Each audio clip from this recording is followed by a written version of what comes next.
All right, we're live.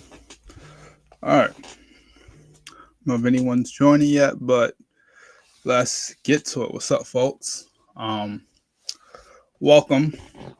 Sitting down with Pigtown today, talking about the MLB, just giving a preview of the Baltimore Orioles offseason, rule changes here and there, other things, just talking about baseball. First, I really want to get into the rule changes and what Manfred's doing with the MLB right now. We heard about the rule change about is it the golden rule? Was it the golden Yeah. bat rule? The golden bat rule. Like you said, it probably won't go through, but it's absolutely insane to like kind of put that in the game. Like I don't like how he's changing the game of baseball. The game of baseball was always played like when I grew up, when I played Division II level in college.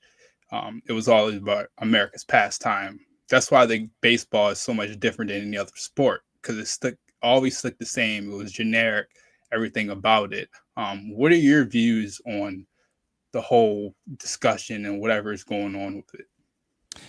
I think we've seen Rob Manfred uh, go in a direction for a few years now where he's trying to attract an audience that isn't diehard baseball fans. He's instituted the pitch clock, the bigger bases. We've seen them kind of sneak juiced balls in here in a couple years. I mean, they're trying their best to engage the fan that won't sit down and watch every single night like some of us. And I can't fault him for that. Like he's done his due diligence and he's put out ideas. Some we've adopted. We like some of them. This one I don't see too many people adopting. I get the idea of it. A bases loaded situation, a guy gets out and then you could call on Aaron Judge. Like that just magnifies the game like crazy. And I understand why he wants to do it.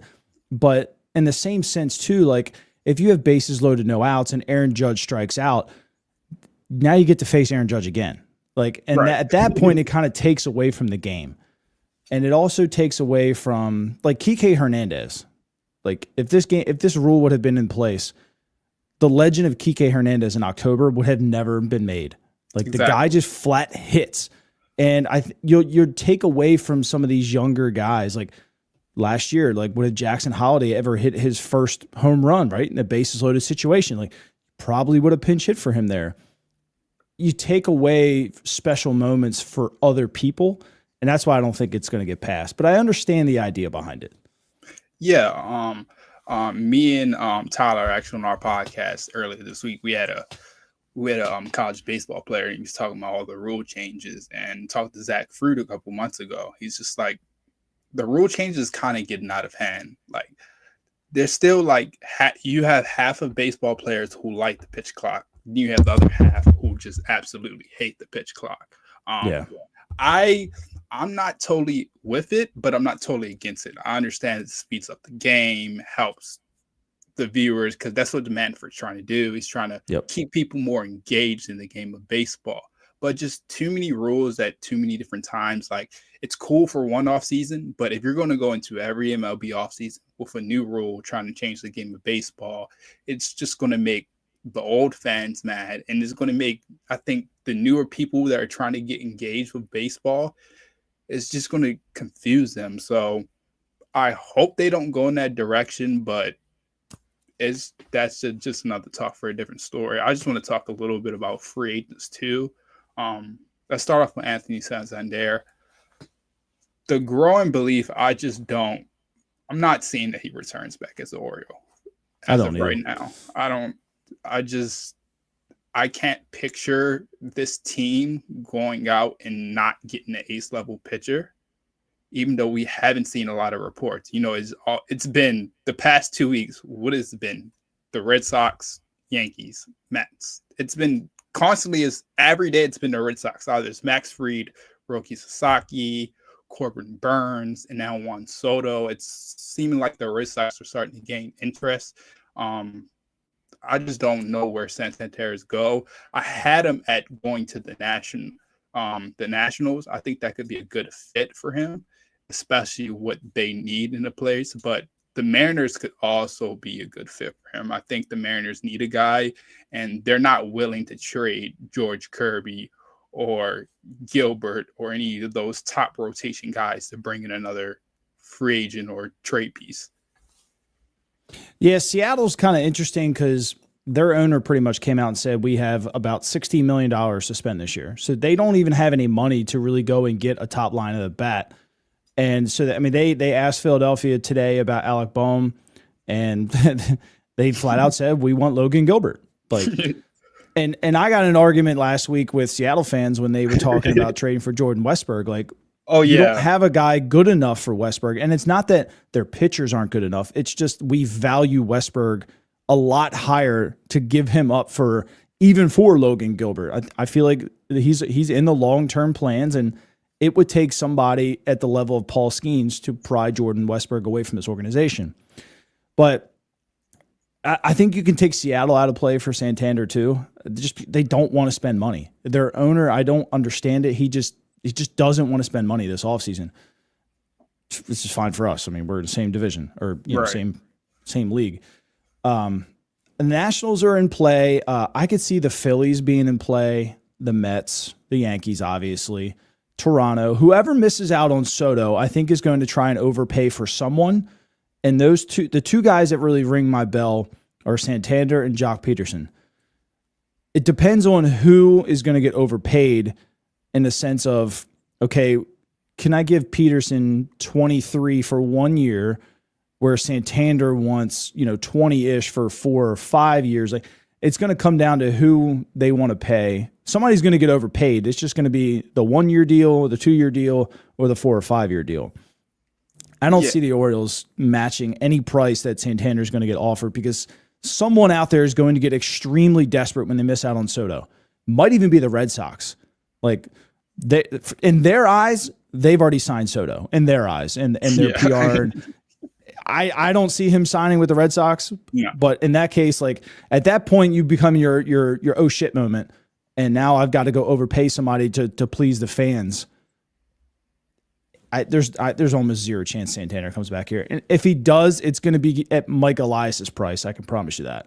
Yeah, I just don't think they want to go out, especially give a guy like, even though Santander had one of the greatest switch hitting seasons last year, there's bigger needs, and you have guys that might not can fill his role completely right now, but if you give Kjerstad those simple opportunities that Santander got every single day, you could see a guy that could hit 20, 22, 25 bombs, 80, almost capping out at 90 RBIs, average sitting right at 245, 250, because that's what Santander was sitting at. If we can replicate a guy that gets 260 between 13 to 17 home runs, I think that's a plus for the Orioles. And staying on the topic about Juan Soto, the Red Sox, they have already so many reports. I see so many. They've announced it. Different reporters every single day. It's just like, all right, the Red Sox are talking with Juan Soto. Devers went over Soto's house. Devers had a Zoom call with Soto. They had a presentation for almost 2 hours, and Soto was pleased. It's like they're doing all of this. It seems like they're going all in on Juan Soto. They're willing to give him maybe $650 million. I just don't think that. I think that Soto's just playing that game where he's trying to keep teams interested, so the Mets and Yankees price can go up. I think the Mets. I think he obviously wants to be in New York. He likes New York. He likes where it is. Easy access for family to go there. It's a big spotlight. He's a big name. He wants to be one of the greatest in one of those organizations. So who do you think has the edge? Is it New York is it the Mets or the Yankees? I would probably say money-wise, it would be the Mets. I don't think the Yankees are going to come anywhere close to the Mets. But if he wants to, like you said, cement himself as a legacy, should stay with the Yankees.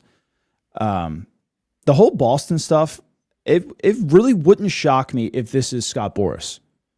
Like all these fake reports, all these sources could just be Scott Boras. He did it with Ohtani last year with the Blue Jays. Like, I'm going to call my friend and I'm going to say, oh, well, he had this, and this with the Red Sox. And yeah, cool. They might have had a conversation or whatnot. Scott Boras is very, very good at fluffing things that aren't true to get his guys more money. Yeah. Right. Can you imagine the backlash on Brian Cashman if they allow Soto to sign in Boston? Fans are going to lose their mind, right? So if you're Scott Boras, why wouldn't you play that card against Brian Cashman to junk that price back up? Right. Right. That price was probably sitting around $550. Okay. And then it went to $600. Well, now all of a sudden these Red Sox are hot and interested. Now all of a sudden everything's up to $650. So you just added $100 million just by fluffing out some fake lies. Exactly. And he's very, very good at it because you can't bluff at it. Then you have a chance to lose the guy. But I really don't see Boston being in play whatsoever. It just I feel like they're being used to get more money out of some New York team. Yeah. We all know Scott Boras is a tacky guy. He's going to do whatever tactic he can do to get money. And that's why going to another topic, Corbin Burnes situation, it's confusing because we don't know what Burnes actually wants. We don't know if he wants to be an Oriole or does he want to go to San Fran? It was close to home. Does he want to go to a new place? But does he just want complete money? But at the end of the day, it's going to be Scott Boras conversation. And I feel like right now, Mike Elias and his team just took a step back. They're like, okay, we're just going to let everything unfold. We're just going to relax.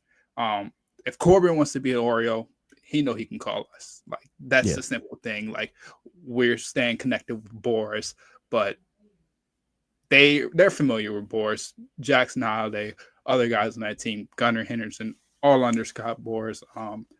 So they're familiar with him. I just think for the Orioles, they got to go out and offer a guy so they can get agents and players like, okay, this team's actually serious. Like, okay, they're reportedly giving this guy almost 145, 150 million. So yeah, maybe the culture is coming back. But if you sit back, you just play the waiting game, at the end of the day, you're going to be in a position where you're halfway through the offseason and it's going to be like, now, do we have to trade Ryan Mountcastle to get an ace?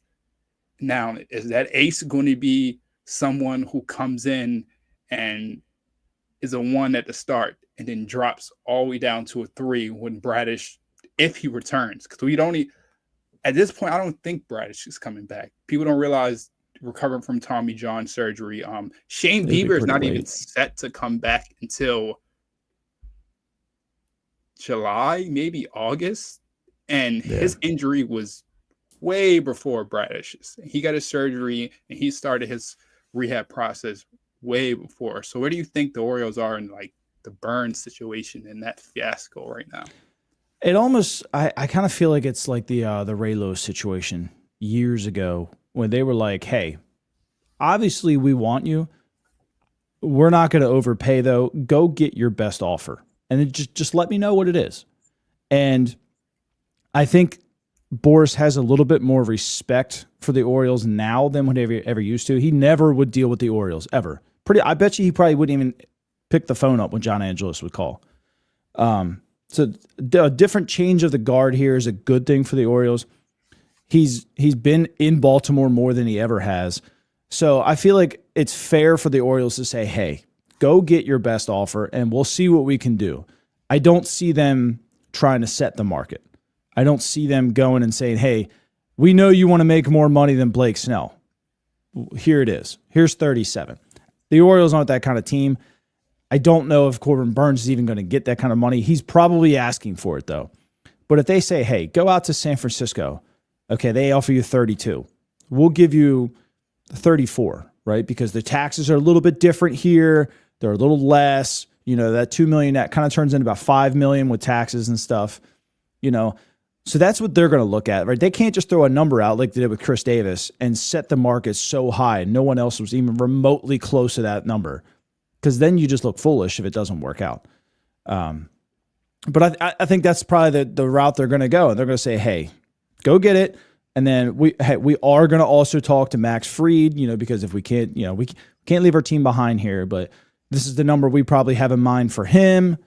I'm sure they're having constructive conversations. The thing I've noticed with the Orioles, especially in years past, we've never heard anything from them, anything at all out of the front office. No. When we find something out, it's like it's breaking news. There's never been that somebody's talked to somebody who's talked to somebody, and the Orioles might be doing this. Now we find out, they were interested in so-and-so like 3 days later. And I kind of like that. Being on Twitter and doing this kind of stuff, obviously we want kind of news to talk about and whatnot too, but it doesn't get our hopes up either. If we sat here and read all week, the Orioles are interested in Corbin Burnes at between 35 and 38 million a year, right? And you're like, oh, cool, we really got a good shot. And then he goes and signs in like San Francisco for 32. Then we're all pissed off. So it's a good balance, I think, with the Orioles. I do think they're definitely being active more than what we know, though. Yeah, and the winter meeting is less than 7 days away, 6 days. 6 days away. Starts Monday, right? Yeah, I believe so. Yep, starts Monday. So, and we've seen reports that like the market's going to jump like crazy as soon as Juan Soto signed. And Passan said, ESPN, Soto is expected to sign at the minimum by Tuesday. Yeah. Now, I'm going to trust in Passan's word right there. I'm going to, because he's been the most. He says he's going to sign before Monday. So if he signs, he already knows where he wants to go. He knows where he wants to go. At the very go. last second right now, he's probably calling the Dodgers and saying, hey, I got $625 on the table here. Like, can you give me $640? And then he'll run back, hey, I got $640 from the Dodgers. It's all this little last minute thing, but he's already picked a team where he wants to go. If he's got an offer to the Yankees and he wants to be in New York, he's picking New York. Like, let's be honest. Yeah. And so, I mean, he's right. He deserves $600 million. Like the production he's put in since he came into the league at such a young age, like he's been on every team he's been on has won. Every single team he's been on. Even when he went to the Padres and they struggled at times, he brought life to that team. I was confused when they traded him for that small of a piece, but that's the Padres situation. They knew they had a backup plan at the end of the day. But yeah, speaking about another player in the Orioles organization, I want to talk a little bit about Jackson Holliday and his plan going into next year. And would the leadoff spot be a good fit for him? We've seen over the years that the leadoff spot kind of takes a tear on Gunnar Henderson's body as the season goes, and we see stretches where he bats over 400 for a whole month. Then he has a couple of weeks where he's batting under 200. If Holliday has a decent spring training, and which I expect, I know he's working his tail off right now. I wouldn't be surprised if he comes in spring training, pictures are showing, they're like, oh, Jackson's jacked. He's now 21 years old, so he's going to have a whole world of experience this summer. So, it's off season, but what do you think about Holliday in the leadoff spot next year? And do you think that makes this team better than it would be Henderson, and you feel Holliday back in the end of the lineup? I've never been a person that liked Gunnar Henderson leading off, but I understand it. I want him in the 3-hole. Jackson and Cowser have always been kind of viewed as the leadoff guy as they've been coming up. It's certainly probably the best spot in the lineup for him, but he's going to have to earn it. And even with a hot spring training, he's still going to probably have to earn it. Gunnar's probably slated to lead off at least until May. And then, if Jackson's sitting down in the 7 or 8 hole, 9 hole, hitting 290 something, and he's got 25 walks to 20 Ks, then we'll probably see some type of movement. But prior, I think they're gonna stick with Gunnar for now. I would love to see Gunnar have some more action on the base pass in front of him. I want to see him around the 100 to 120, 130 RBI range. We all know he's capable of doing it. Easily. It's very hard to do in a leadoff spot. Very hard to do. So that I feel like that takes away from him. I've never been a fan of that. I understand you like your best hitters early in a lineup, but if Holiday and Cowser kind of figure it out this year, one of them takes over in a leadoff spot, I'm okay leaving Adley in the 2-hole for right now. I think we're going to see a better Adley, a healthier Adley, a more in shape Adley, probably an Adley that's going to be pissed off and locked in. Exactly. So I'm okay starting the season kind of how we ended it last year with Gunnar leading off, Adley in the 2-hole. The biggest part's going to be finding that 3-hole hitter, because right now it's probably going to be Ryan Mountcastle. That's when he's hot. I had no issues when he's hot, because when he's hot, that dude can carry a freaking league. But insane. the 3-4 hole for right now is up in the air, if you go with Gunnar in the leadoff. But I feel like first probably Cowser earns it first, and then seeing how that goes, and then they'll go with. I don't think they're going to try and rush Jackson. Yeah. But it probably long-term is the best spot for him until Bradfield's ready. But the biggest thing for him is he's going to have to get his walks back. I mean, he had, 70-some walks in AAA, set records. And then he come here and really didn't. Later in the year, he started to battle the counts a little bit more. But a lot of it was early in the count swinging, which I get. You're young and you want to attack the fastball. They get him working back and getting that on-base percentage a lot higher. You'll see Jackson kind of rush up into the top of the lineup. Okay, let me tap into something. Teoscar and LA almost have an extension done. I mean, I've heard some rumors about some people saying that, but I don't think LA really needs him back at this point. They don't. It depends if they want to bring up their that rookie they got rushing. Dalton Rushing? Yeah. So they're kind of in the same situation as us. I mean, you've got a top prospect who plays outfield, and you invested a lot of time and a lot of money, and you develop this kid. Do you want to go and put $25 million in Hernandez for 2 or 3 more years and kind of block him? Same with us. Do you want to do that with Santander and Kjerstad? You put a lot of money into Kjerstad. He's a 2nd overall pick. You kind of tanked to get somebody up that high. So why wouldn't you try to use him? Both teams are in the same situation. I don't see the Dodgers extending him, not with the talent that they have. With Mookie moving back to right field next year anyway, they almost don't have a spot for him. Yeah. I don't know. I just think both teams are in the same kind of situation with the same player. We could use Teoscar as a DH, but not as an outfielder. And that's what I mentioned in my past tweets all off season. It's just been Teoscar he'll be okay in the field, but if we could have him in an everyday DH role where he doesn't have to play the field, do you know how dangerous that makes the Baltimore Orioles? That gives them another aspect. It gives Kjerstad multiple at-bats a game. Because at the end of the day, you have to give Kjerstad a chance.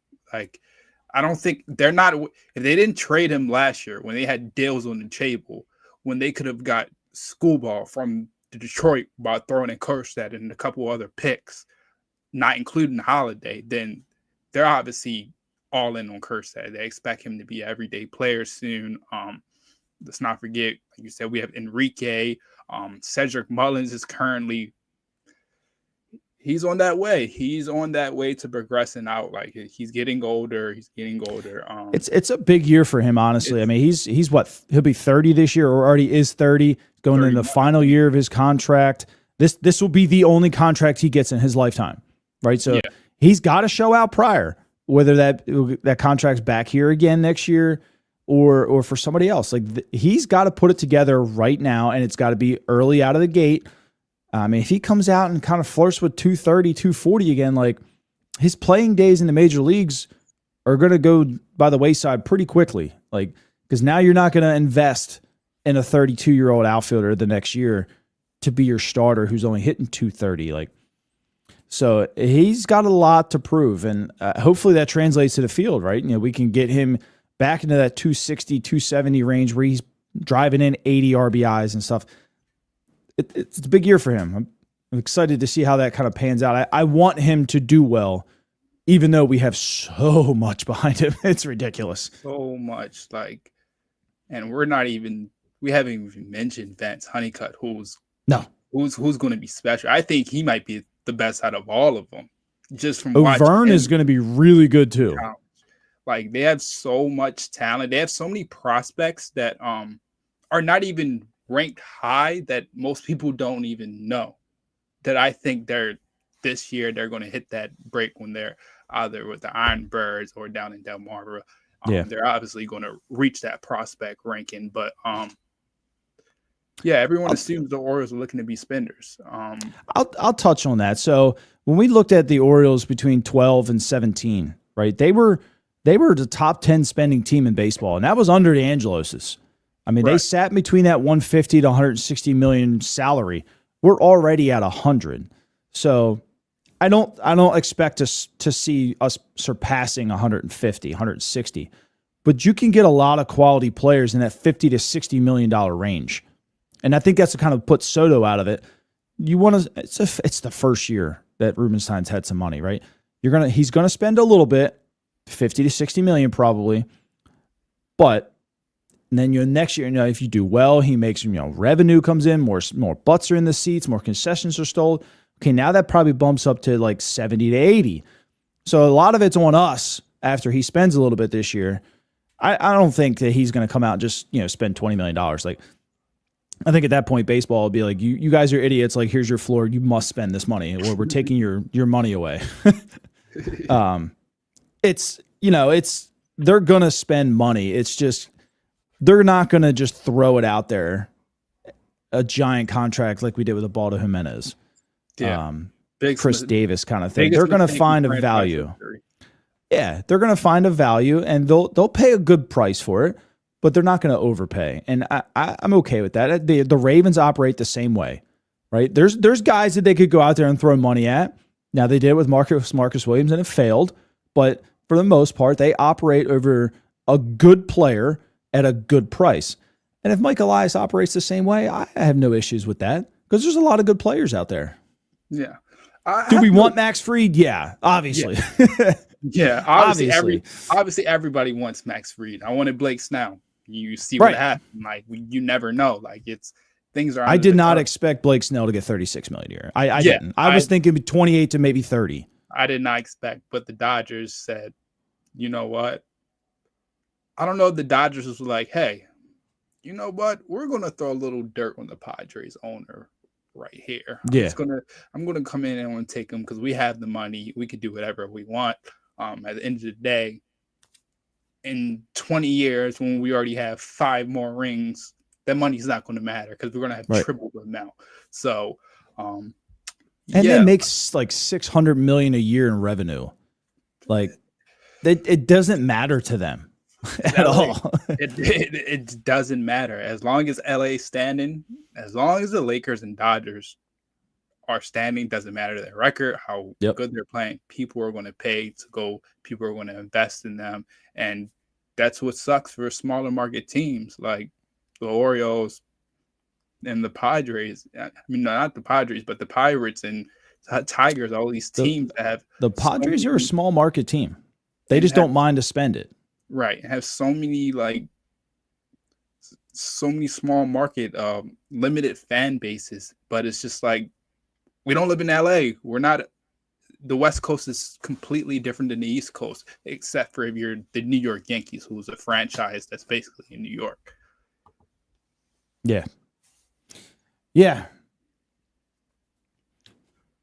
Yeah. I mean, look, an owner doesn't buy a team to not spend money, because that, as a business guy that Rubenstein is, and same with Forbes, they know how to make money. You don't buy a team to not spend money, because then you don't make any money. Your revenue goes down at that point. The Angelos was a little bit different because Peter bought the team for what, like $1 million? Yeah. It was a lot of money back then. But, he sold it for 1.7 something billion. He didn't have to spend money. He could have. He had tons of it. Didn't have to. Didn't have to. The Orioles to him were a tax write-off because they were a loss. So Rubenstein, he's got plenty of losses, right? He writes off these pandas and stuff like that. He doesn't have to tank a baseball team to write it off from taxes. He's going to spend the money. Like, he's not going to come out here and outspend the Dodgers and the Yankees and whatnot. No. But he'll come out here and he'll be competitive. Right. We'll see one or two extensions out of our young core. I don't think all of them are going to get it. That's not realistic to think. But I mean, we'll see something. Yeah, how the Orioles now are in Garrett Crochet. I just think it's the White Sox are asking too much. The Orioles are not giving up Samuel, and they want Holiday, and you're not going to give up Holiday. Yeah. Holiday is the one guy. Like, if you call the Orioles, I want Holiday. They're hanging the phone right now. How they view Holiday, they view him as he could be better than Gunnar Henderson in the future. That's how they view him. He's the franchise player. He's going to be with this team for the next 15 to 20 years because that's how good he is. And he has the talent. He's just young, and we haven't seen it on an everyday basis. It will come over time. Like, we first saw Gunnar Henderson after Gunnar Henderson's short stint, not his rookie year, but a little bit before that. We saw the kind of flashes distinct. We saw that he struggled in the field. We saw he struggled against left-handed hitters. Same thing with Adley Rutschman. But once they took that second year, they got adjusted in the system. We just seen them take off, and I expect Holiday to do that same thing. The thing with Garrett Crochet is he's had maybe how many injuries? I think it's been two major injuries in his career. Screwball was the same way. He missed 2022. I'm believing he missed 2022. Played okay in 2023. Came back in 2024. Was good, but then arm fatigue, which basically the White Sox sat him down because if he tears his Tommy John, we don't get anything from him this offseason. So I think it would be a good option, but the Orioles are not going to get Garrett Crochet if you give up maybe Dylan Beavers, Chase McDermott, and another guy. They want top-end, top-level prospects. And even though how deep our farm system is, it's not that top-heavy anymore. We don't have that 1 through 8 to be, okay, we can go trade them. Remember, we got rid of Connor Norby. We got rid of all those Kyle Stowers. We got rid of different guys to bring in. We got rid of different guys to bring in Trevor Rogers, who we haven't even seen at the MLB level yet. And they expect him to be a starting pitcher next year. So at this point, I think, like I said earlier in one of my tweets the other day, they're missing a few pieces. People are thinking this team just needs to throw money at Fried, throw money at another guy, bring in 2 aces. They're missing that one guy in the rotation. They can get that one ace. I wouldn't mind Eovaldi coming. I wouldn't mind, just at the end of the day, if you get a right fielder, you bring a guy like Profar, or you even get in a guy like Teoscar, bring in Eovaldi. K. Povich, I believe he's going to have a bounce back year. Bradish might not be back or soon, but Tyler Wells might be back. So that's another guy you got. You still have Albert Swartz can pitch. You can go a 5-man rotation, possibly 6. This is not the day and age where you have to have 4 complete starters to be able to produce. Like we saw this year, even with all the injuries, the Orioles got through it. Their biggest problem was on the offensive end. Yeah. Yeah, I mean, so the Orioles actually have a lot of pitching, and they're going to run into an issue with spots just like they are with the hitters. I mean, you've got Patrick Riley, who they traded for last year in Double-A. He's going to be ready probably by the end of this year. Brandon Young is going to be ready for a shot. Chase McDermott's going to get another shot. Povich, I mean, I think Povich takes another bigger step this year. Alex Pham, and if he makes a good jump, you could see him potentially at the end of the year. There's some options down there, and you don't want to overload just bringing in a bunch of free agents and giving them multi-year deals when you have a bunch of these guys ready too. Now, to counter that, if they come up and they suck, then you're kind of in a hole because you didn't go and address it. So that also kind of weighs in on what Mike does, right? Do you want to give a 2 or 3 year deal to guys in the bullpen? You want to, but you also still kind of have to play these games with these other guys because if they do pan out and they are good, now you have guys with options in the bullpen, and we know how they like to send guys up and down. So, and they don't have a ton of guys with room and options right now in the pen. They're going to look at that route too. So it's a lot going on in this organization. Hitting, pitching, it's kind of exhausting, because we want to throw it out there and we want to go get so-and-so, kind of like you said, I'm okay if they don't sign a big guy. I want a big guy. I'm okay if they don't, as long as they back it up with some other players. So if they go out and get, Kirby Yates in the pen, or Mike Soroka, right? Mike Soroka is a better Jacob Webb, right? So you fill that role. There's room out there to bolster the pen if you don't go and get a top end starter, right? If the bullpen is locked down, we saw it with the Cleveland this year. Cleveland had some good starters, not great, right, but good starters. But they had a fantastic freaking bullpen. And when you got to the sixth inning, the game was over. Right? If the Orioles can get to that too, it doesn't matter who's starting the game. If Cade Povich can give you 5 or 6 innings, cool. We just won the game, right? If they get to that point, I'm okay if they don't land Corbin Burns or Mac Fried or something like that. Go and get a decent, a Eovaldi or something like that. There's decent players out there. Yeah. There's plenty of options out there. I think fans are just going to have to be prepared for it. It just depends on where they want to go with it. Exactly. You could go all in on a Max Fried, which is great. I don't think any of us will ever complain whatsoever. But then you have to realize that we're probably not getting that right-handed outfield bat that we want. We'll probably have to re-sign Austin Hayes. Like there's just levels to it that we kind of have to set our expectations for. We're not going to go out and I forget who said it, Brendan. We're not going to spend a ton of money, right? We're not getting Teoscar and Max Fried and Corbin Burns like some people think we are. Could they do it? Sure. They're not going to. We can watch that out, but it's just, there's levels to where we kind of need to set our expectations on who they sign first. And it'll kind of, I think who signs first will kind of give us a clear picture what them levels are going to be. Yeah. And then let's talk a little bit about the fiasco we got into Mariners fans. Because I got a little bit fiasco with them, and you got one last week. I had fun with it. They posted something about, I don't remember the exact tweet. But Jordan Westburg for Logan Gilbert. It was a podcast guy. Yeah. And they thought, no, I wouldn't even that. It wasn't even Logan Gilbert. It was for Luis Castillo. What in our right mind will we give up Jordan Westburg for a guy who's losing velocity 2 straight years, right? The ERA has been inflated. He's still got a lucrative contract for the next 3 years. Like, we're not taking your salary dump. $26 million? Yeah. We're not taking your salary dump for Jordan Westburg. I took offense to that. Yeah, like I'm sitting here like, you don't offer Logan Gilbert or George Kirby. You go the other way and give us an older guy, and you want to get Jordan Westburg. And there are people in the comments that were like, well, Jordan Westburg is not even that good. Then why was he All-Star?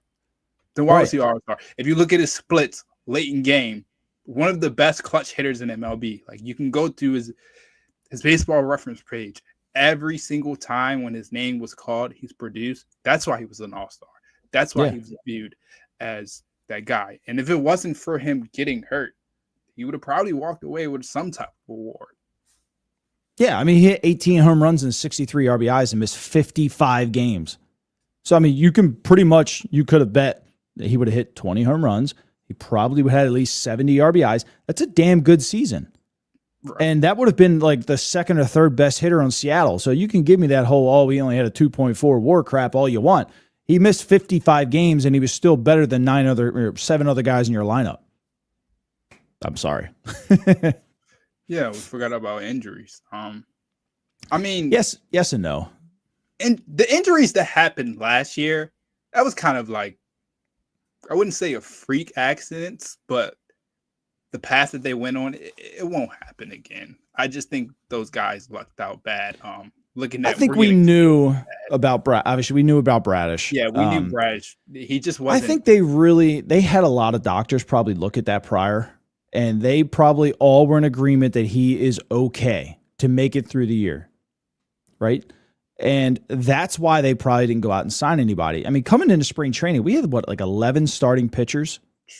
We had the Like best Dean Kramer probably wasn't even going to be in the rotation. We had projected the best rotation in baseball coming into Yeah. training. Yeah. And then, Wells gets hurt, and then, Bradish gets hurt. I mean, you were going to have Burns, Bradish, and then Grayson. That's ridiculous. That's absolutely ridiculous. You had 2 Cy Youngs in there.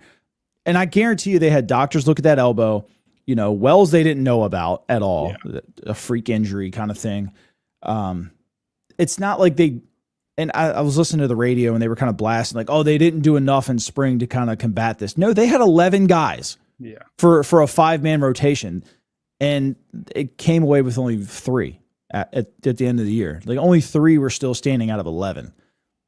You can't go and sign 15 starting pitchers. Right. They try to stack a couple in AAA. It didn't work out. They got their butts kicked in. I mean, they didn't. It's not like they didn't try. It's now you were taking guys out of the bullpen to fill your starting rotation. You were taking young kids out of AAA who shouldn't have even been in AAA because the injuries in AAA they were there. Like it was just a freak thing. And hopefully we don't ever have to deal with that again. That's a bug that seems to pick one team a year. Hopefully this was our year and we never have to worry about it for 10 or 15 years, but I don't see that happening again in a while. Hopefully. Yeah. Hopefully like that was just depressing. The whole moral of the team was just down. Last topic I want to get into. I know he's not a fan favorite, but Brandon Hyde. Did the Orioles' lack of success in the playoffs had anything to do with Brandon Hyde's decision? Could he have done better? Were there different ways, different aspects, different players that he could have brought in? Was his game plan, was he completely outmatched by opposing managers? Or at the end of the day, was it just the Orioles just didn't produce? Didn't hit. And I mean, so look, Brandon Hyde, he gets his flowers sometimes and he gets his criticism. A lot of his criticism is due to how he manages the bullpen and taking out a pitcher either too early or too late, or using somebody in the pen that, fans feel like maybe they should have used somebody else. The thing we often overlook is we don't know the conversations prior to the game. We don't know the conversations in the game. We don't know when Tim Cousins calls and says, hey, boss, so-and-so really just ain't feeling it, but I know nobody else is available. Like, just a heads up, let's keep somebody. We don't know those conversations. We don't know, if Cano comes in one day and says, Skip, I don't have it today. I need a day. We don't know that as fans. They're not going to make that information public because then the other team finds that out. When he makes some of these decisions, it's because he has to. And it's all he has left, right? When he has to go to Perez 2 or 3 straight days in a row. Well, it's because Perez might be the only guy in the bullpen telling him that night that, okay, I feel good enough. Right. I don't feel 100%, but I feel good enough to get you a couple outs. We don't know those conversations. So he takes a lot of crap for things that sometimes are out of his control. We get on him a lot for these crazy ass lineups that we see sometimes. Like, oh, we're going to lose today. And then all of a sudden they put up 10, 15 runs. Like, right. The guys play for him. And almost they didn't stop playing for him all year. Things just it just got heavy. It got hard. They're young. Things weren't going their way. We've all been early 20s before. When things don't go our way, we try even harder. In baseball, it's kind of the opposite. You don't want to try as hard because the harder you try, the harder you grip the bat, the slower your swing becomes. Like, right. When Cowser got hit by that pitch in the playoffs and broke his hand, and people laughed at him for it. He's trying to do something. He saw an inside pitch and he was trying to put a good swing on it. The problem was it was a 2-seamer from a lefty. That's very hard to pick up, right? Exactly. So you got a guy jumping out. He wants to get the head of the barrel around. And he wants to try and drive in some runs, and he got hit. Like, that's just being young, and the whole lineup went through it. And maybe Brandon Hyde went through it too. I don't know. I don't think he's as bad as it's portrayed, at least on Twitter. again, he makes some bad decisions, but every manager does. I don't think he's outmatched. I think his player personnel was outmatched. Kansas City had a very good bullpen. Texas the year before had a very damn good lineup, right? And all he had to do to turn to was Jacob Webb. Webb was okay. He's a decent guy to get outs, but he's a guy that had almost a 5 ERA against teams over 500. Like exactly. That's what he had to turn to. That's not his fault. He can't make Jacob Webb be better than Jacob Webb is. It's the guy that he had, the guy that was available. He had to make that decision. So he catches a lot of shit for no reason sometimes. Sometimes it's completely warranted. I jumped on him a little bit for not pinch running Jackson Holiday late in the game, for not pinch hitting Emmanuel Rivera, for starting Adley Rutschman. I thought that was kind of dumb. But, sometimes decisions probably come from above him too. So who knows? Yeah, he's definitely not a fan favorite on social media. See it all over. But at the end of the day, you want a manager that loves the guys, that the guys play from.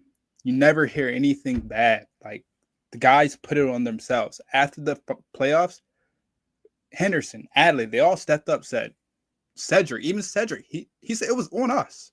Like, Hyde cannot go out there and control. He can't put runners in scoring position. He can't hit the ball. The Orioles had so many simple chances that it's just that the players that we saw all season didn't come through. And at the end of the day, that's the game about baseball. It's the hardest game in the world. Like, I've played it before. You played it before. We've gone through moments like that. It's just that it's a switch. Like, sometimes you can turn the switch on, and sometimes the switch is completely off, no matter what rituals, no matter what progressions you go through, no matter what philosophy you have. At the end of the day, you're still getting affected. And that's just going to the next question. The organization hidden philosophy. I think we saw this year throughout all the staff changes that Mike Elias noticed something. The team noticed something. I think it's going to be I wouldn't say a completely new philosophy, but I expect them to be different. The hitters to have a different approach that we saw last season.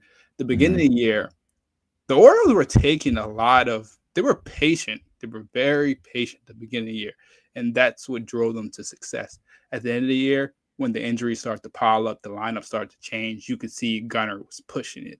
He was trying to get on base. He was going for triples, doubles. He was pushing. You see Adley nagging injuries, even though nobody wanted to report it. Adley was hurt all year. I don't believe that he wasn't hurt. I could see it the way his swing changed. It affects. One simple, small nagging injuries changes your swing, and then you don't have a period to adjust. It's just going to carry on, and it's just going to create bad habits. Yep.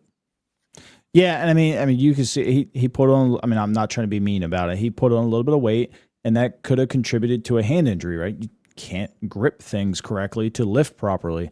I completely expect him to come back this year and just be the Adley that he was in 2023. Almost zero concerns about him next year, to be dead honest with you. But the hitting philosophy, I mean, it's been successful. It's been successful at AAA. It's been successful at AA and Aberdeen. Their hitting philosophy, the only thing that I would like to incorporate into the more of the big league level is their running philosophy, right? Aberdeen set a record for the most steals. Bowie had almost 200 some steals. AAA was one of the top 5 stolen base leaders in their respected league, and we didn't run at all. Not at all. You have Jackson Holiday. You have Jackson Holiday, and Jackson Holiday was not aggressive. That's what blew my mind. Yeah. Gunner's a 30-30 hit player. Gunner's fast enough to steal 30 bases every single year. And the fact that he didn't even get that, and you have some games where you don't even want to run him, is just mind-boggling. But you have Ryan O'Hearn and other guys stealing bases. That was what was concerning to me. Yeah, I mean, I said this on one of my shows. Gunnar needs to have at least 30 stolen bases this year. Westberg needs to have at least 20 to 25. Jackson needs to have 40. Mullins needs to have 30. Kjerstad should have 10 to 15. Kjerstad's a lot faster than people give him credit for. But, it's just, I know you want to pick your time and stuff. It's sometimes you just got to go. So that would be the only philosophy that I would like to bring up here. But the whole hitting philosophy, I think, was fine. The team hits home runs. I have no issues with that. They like to hit early in the count. I have no issues with that. Stats and splits around Major League Baseball show if you swing early in the count, you are more successful than you are with 2 strikes or in a 3-2 count. Drawing walks are great. I don't care about that too. That's a philosophy I would hope that we bring more into 25 is just draw a little bit more walks, right? If you want to hit a home run, fine. The pitch better be there. Don't swing out of the zone trying to hit a home run. That's what I want to get away from a little bit. Because last year we kind of saw some guys swinging out of the zone to hit some home runs. I get it. You want to hit a home runs change games, that's cool. It's okay to take a pitch. If it's there early in the count, please swing and hit it over the fence. If it's not, go ahead and work the guy. And that's one thing that used to drive me nuts, the old Red Sox teams, back when they had Pedroia and all them. Pedroia would foul off for freaking 12 balls every at bat, right? And our starter had to come out in the 4th or 5th inning, right? Because the two at bats from Dustin Pedroia, he threw 25 pitches to that guy. I would like to see a little bit more of that out of certain players. Gunnar wants to come over and swing first pitch. I'm not going to say a word. If Westberg wants to swing in the first, second, or third pitch, I'm not going to say a word because I also know that he's going to battle with 2 strikes, draw walks, put the ball in play. I want to see Jackson take some more pitches, and unless it's right there. If he's got a meatball, swing away. But if not, I want certain guys in the lineup to just start working some counts, getting that pitch count up. If you got a guy up there because Mateo in the 9-hole just had a 12 pitch at bat and he's exhausted because he's on his 93rd pitch. What do you think's coming to Gunnar Henderson here in the next pitch with a guy on first base who's got wheels? A fastball down the middle, and he's probably going to put it in the seats. But if you swing and you pop up early, and now he's only at 86 pitches and he's not sweating a little bit. Okay, now Gunnar's probably getting a cutter or a curveball underneath the hand. So certain guys need to just have better at bats all year because it propels everyone else, in my opinion. So I think the philosophy, that part of the philosophy needs to change. I think they kind of adapted everybody swing for the fence kind of thing, which isn't terrible, but it just didn't work out when it got cold. So yeah, I mean, they live and die by the home run ball, which is fine. It worked. It simply worked. It got them to the point. It was just at a certain time. It was just bad matchups for the team. And it worked for the Yankees. End of the day, injuries just killed this whole team. And it wasn't even just on the offensive end. The pitching staff affected the hitters. The hitters affected the pitching staff. Speaking about Hicks. The one things that the main reason why the 2 hitting coaches got let go, when I looked at it, so we've struck out more in franchise history in 23 and 24 than we ever have by over 300 strikeouts. So that the home run or nothing thing, people equated that, but it was more of they just swung and missed a lot. Right. And that's part of probably the hitting philosophy that I would like to change. Right. Don't chase. Don't guess. You can still swing for the fence, but don't strike out 2,600 times as a team. It's a lot. Yeah. I just think people think they're in a bad position. I actually think they're in a good position. They're in a position to just keep building. Like, the team's still talented. If they go into next season with this exact same roster, they're still a playoff team. They can still have a chance at winning the AL East. Like you said, Pavich is going to have a big year. I expect him, on the back end of last year, he pitched amazing. I don't care if it was the White Sox. I don't care if it was lower tier teams. Those are MLB players that wake up every single day and put on for their families and put on for their teams. And he went out there and performed. And we need a guy. I don't care if he goes 6 innings, gives up 3 earned runs, 9 Ks and 2 walks.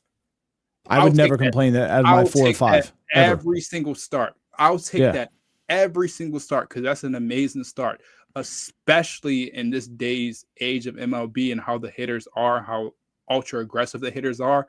sometimes pitchers are going to get lucky. Like there's Mm-hmm. not a lot of guys like Max Fried who can go out every other inning or every other game punching out 12 batters, only giving up 5 hits and a couple walks. Yep. Another player I want to get into, Grayson Rodriguez. We've seen over the course of his career, he can be special when he's healthy, but like we talked about on Twitter the other day, health is always going to be a concern with Grayson Rodriguez. Do you think this is finally the year where he wraps it up, he comes in, and we might even see him in All-Star game possibly? I hope so.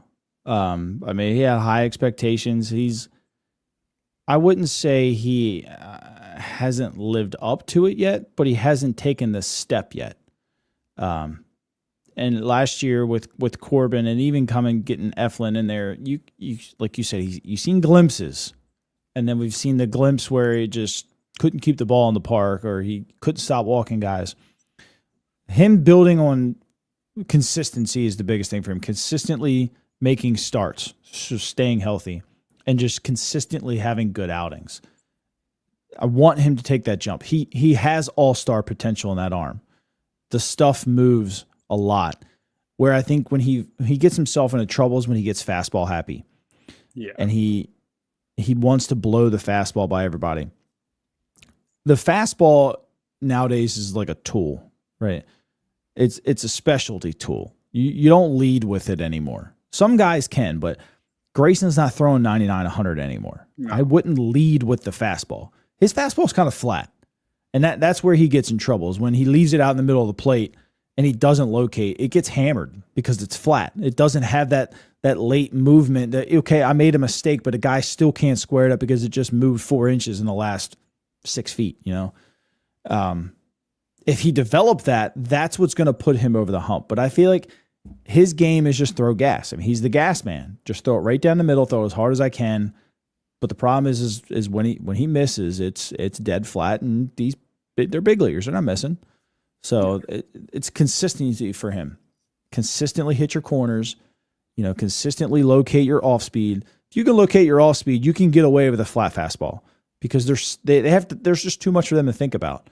But if you go out there and you spike a slider, okay, well, I can spit on that this at bat. I don't got to worry about it anymore. Now I only have 2 pitches to worry about. And if you groove me a fastball right down the middle, it doesn't move, I'm not missing it. So it's a big jump for him this year. He's had multiple injuries, the same lat. I shouldn't say every. Last time he came back from it, he came back very good, threw the ball very well. I just need to. I don't know if we need to put him on an innings limit or what they have to do to kind of keep him healthy. But it's something around August every year. It's either nagging him or he just doesn't finish the year. He hasn't finished a full season yet. No. That's concerning to me a little bit because we've put so much stock into him helping us get over the hump. If he can't do it, right, we've run into that situation again this year. Now we got a huge problem on our hands that nobody wants to talk about, and hopefully we don't have to get to that point. Yeah, another question from Brendan. How do you develop prospects in the big and try to win at the same time? It's a tough call. Yeah. That's a tough call. They just tried it last year. You tried it. You got to keep trying. They were forced to last year, so to say. There's no simple answer. Like we saw last year.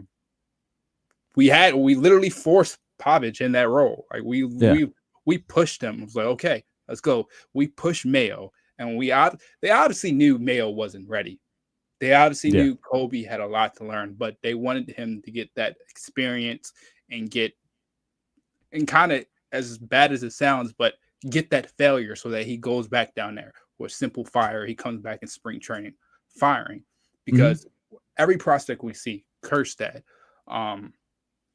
Holiday, all these different types of guys, they go back down and they produce like crazy in AAA. You go down there, Kjerstad was hitting 500 for a whole month in AAA, and he comes up and it's just like no at bats. That's challenging, but at the end of the day, you got to realize how deep this team is on position basis, even pigeon wise. They don't have a lot of spots to fill to give these guys consistent role. Kjerstad might go a day when he goes 2 for 3. He gets the next at bat, he goes 0 for 4. They're like, okay, we can sit you down in another couple of days. Then other guys like Mullins comes in, goes on a 12-game hitting streak. Now you have no choice, but we need another pitcher we got to bring up. So sorry, Heston, but we got to send you back down.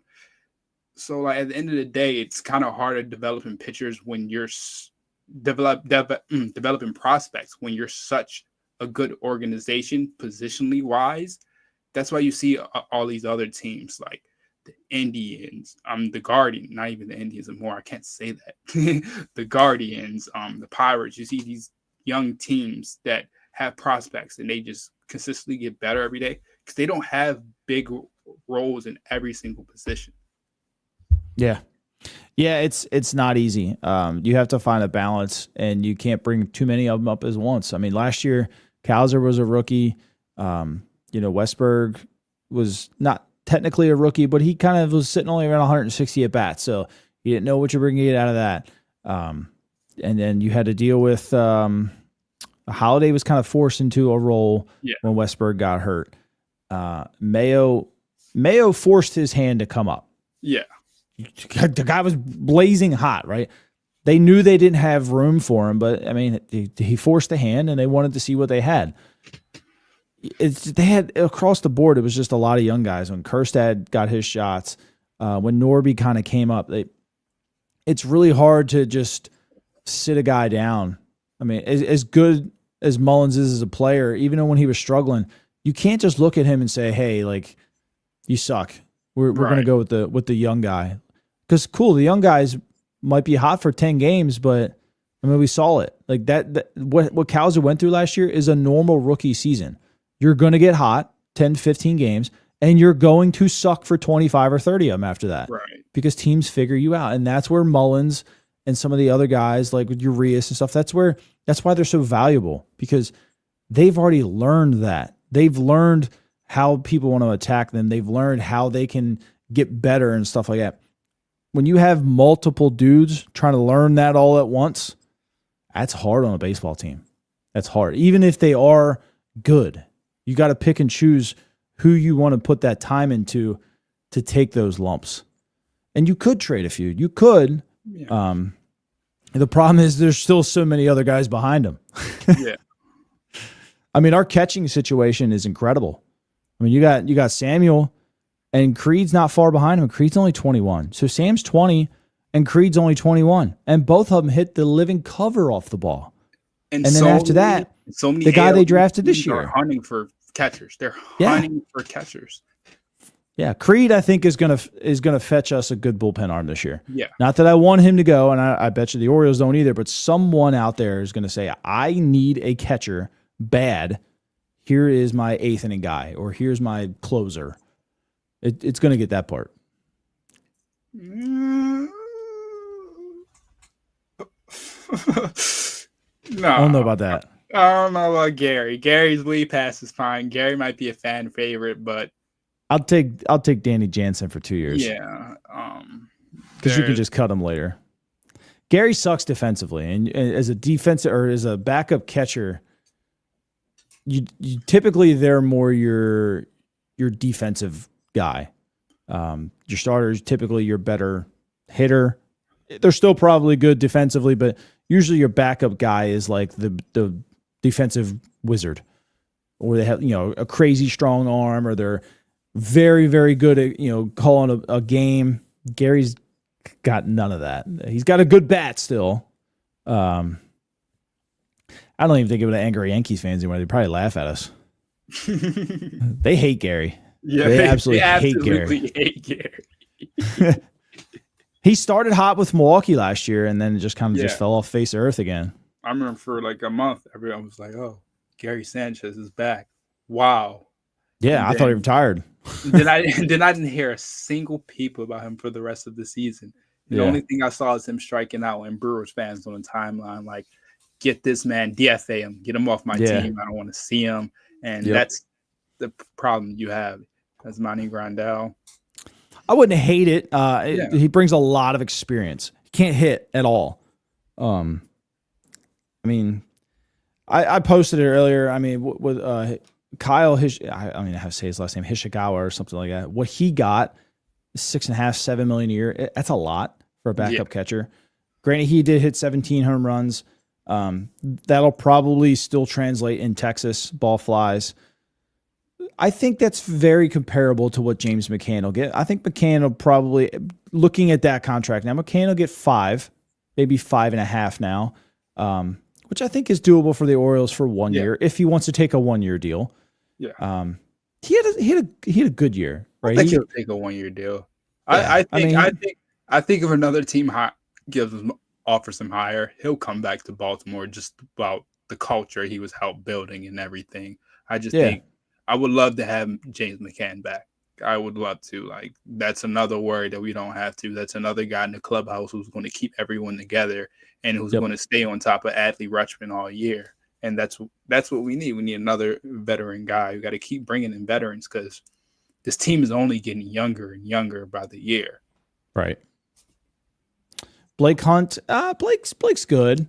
I don't think he'll ever be like a starter in the major leagues. His role at this point would be a backup. Could be the backup this year. I doubt it. He's 27 already. Mm-hmm. I mean, his clock is ticking pretty fast to get a shot in the majors. I mean, Rene Pinto, he's got major league experience. He calls a good game. He's about comparable to what McCann is on the defensive side with receiving and throwing and whatnot. I wouldn't be shocked if they roll with him for the season as the backup catcher. I mean, and then, if he gets hurt or something, you have Blake Hunt or something like that. It gives him options. I mean, Pinto's, he's 28. I mean, he's not as old as James, but he's still got a good arm and been in the AL East for a while. And he kind of brings that philosophy that Tampa Bay is miraculous with their pitching with. I mean, maybe we can learn a little bit out of that. Yeah. I mean, I'd be content with Rene Pinto too if they don't bring back James McCann. Yeah, and I think, and Robert, do you think he was a shot? I think they got rid of him, didn't they? Did he clear waivers? I don't know. I'm not sure he cleared. No, September we signed him back to a minor league deal. September, okay. Okay, so we signed him back. So they just got him off the 40-man then. I'll never see. He'll never come back. Yeah, no. I think he's just Did we sign him back? Because the Mariners claimed him in August. Yeah, okay, that's what I see. Okay. September we signed him back to minor league. I don't think he ever makes it back. He was DFA'd by the Mariners, and then the Orioles signed him back again. No, I just think he's just another guy to just be in AAA, just to go through the motions, keep it afloat there as prospects move in and out. There's a lot of players in AAA that. If it was still 2020 or 2021, he'd probably be here playing. Yeah, I think if he never got that injury, he would have been on the right trajectory. Yeah. But, yeah. Yeah, I don't think he makes it back to the major league roster. Not with the amount of depth that we have now. He was a really good player, and an injury shorted him here. Now his age kind of takes over, and then everything behind him, things that aren't in his control, will keep him from probably seeing the big league roster again. Yeah, I just don't. I think I'm leading for the West. Yeah, I was so confused over this. Like, is he a rookie or is he not? Like, I can't get anybody to give me. I don't think anybody knows. I'm trying to ask him myself, honestly, because he plays Fortnite with Ryan McKenna all the time, and I watch it. And I'm trying to get Ryan to ask him for me, but he never reads the damn chat. I'm just looking like, is he a rookie or not? Because if you look at, like, he qualifies for everything. Like, he hasn't played that many games. He hasn't had that many at-bats. But at the end of the day, he's been in the Orioles for the past 2 years. He could be a rookie, but I'm not sure. Baseball America has him as a rookie. So I guess I guess he's a rookie. But yeah, and when they posted that, I was like, so this confirms that he'll be a rookie, right? Because you're not on the prospects list if you're not a rookie. But, so I mean, if Baseball America's putting it out there, yeah, and that's when I seen that I was like, okay, why is he not a leading candidate for Rookie of the Year? Like, and people are more focused on Kobe Mayo. It's just like, and they did last year with Jackson, right? Jackson was the betting favorite for pretty much the first half of the season, and I think he wasn't even on the team because everybody was surprised. Everyone thought Jackson. I mean, I thought watching spring training, I was like, oh yeah, he's making a team. It's no way they're not going to make a team. And then surprisingly, he got sit back down, and it was the right call. Like they saw something, they noticed something. You have to go back down there, keep working, and you'll be up here when we really need you. And even though it didn't go the way that he expected, I feel like he had the success. He went through his motions. He knew what he had to do to become better. I saw enough that just be like, okay. Yeah, that's why we drafted number one. I feel like we saw him suck, and then we saw him put the work in to get better. Right? We identified things as fans. Obviously, they're going to see a lot more than we will. We wanted to see him stop striking out. We wanted to see him start hitting the ball the other way, and just look more comfortable in the box. And I feel like the second time around, we saw all three of those, and then he started hitting home runs, and then he went back to another rut. And then he finished the year strong. I couldn't ask for anything else out of a 20-year-old at that point. Yeah. Granted, maybe, Jackson Churio stats, but I'm not going to be greedy about it. I'll get it out of a 21-year-old. Yeah, that wall is going to make everybody hungry. It's going to allow Gunnar Henderson to finally hit the ball the other way like he's been hoping. Like, you look at Gunnar Henderson's spray chart, all his home runs are from the right field because he knows if he goes to the left, it's going to die down. It's going to die down quick, limited, maybe double, or even that. The way that he hits the ball, it's a fly out every single time. And for Mountcastle, I think that we saw his struggles. Like, I was looking at the spray chart earlier. Like, it's crazy the difference between 2021 and then now, just the way that he hits the ball, he's the one that's been impacted the most out of the whole team. Yeah, he started going to right field a lot.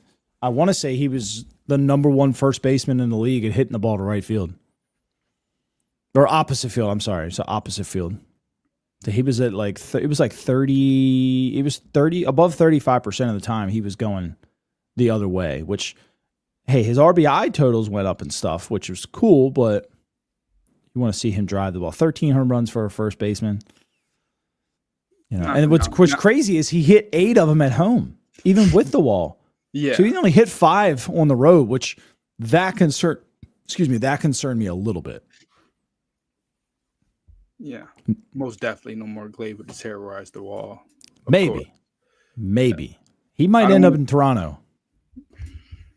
Maybe. I don't want to see Gleyber back in AL East. I think he's going to go somewhere else, and I think he's going to have a good season. I think getting him out of New York, he's a stud. fresh head. Yeah, he's going to be a good player again. He's not going to hit 280 or 290 or anything like that, but 250 for Gleyber and 80 RBIs is a good season.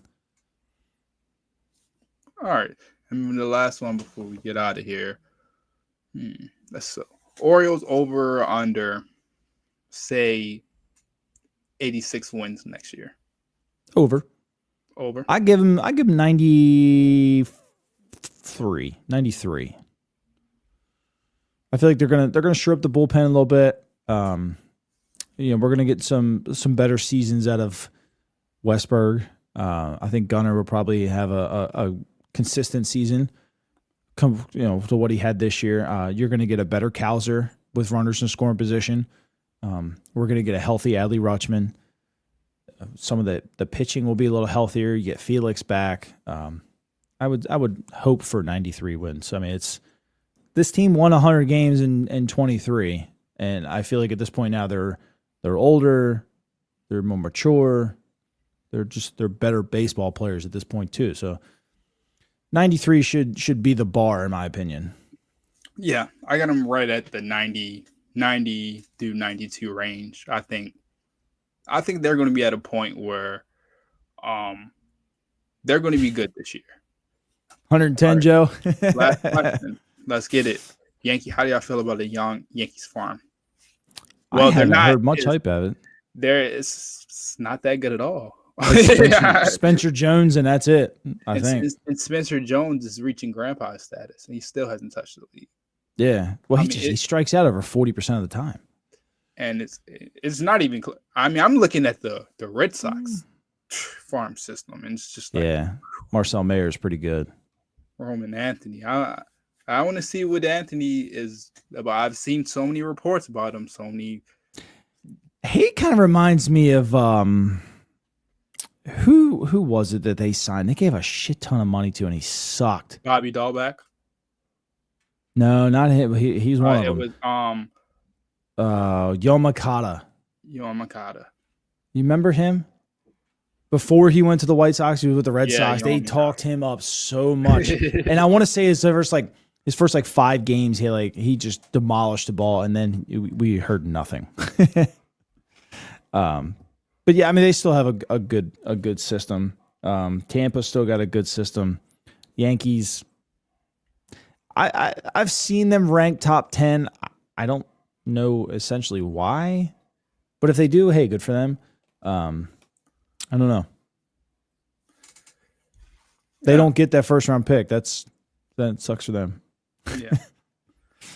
But yeah, thanks people for tuning in. I mean, it was a good discussion. It's about 10:18. Pretty sure I have work at like 6 a.m. Got to wake up, edit some videos. I'll get out of here. But thank you guys for tuning in. Make sure you follow along the Twitter pages. Pigtown, you got anything else to say? That's it, man. I appreciate you having me on tonight. Had a good time talking. Yeah, no problem.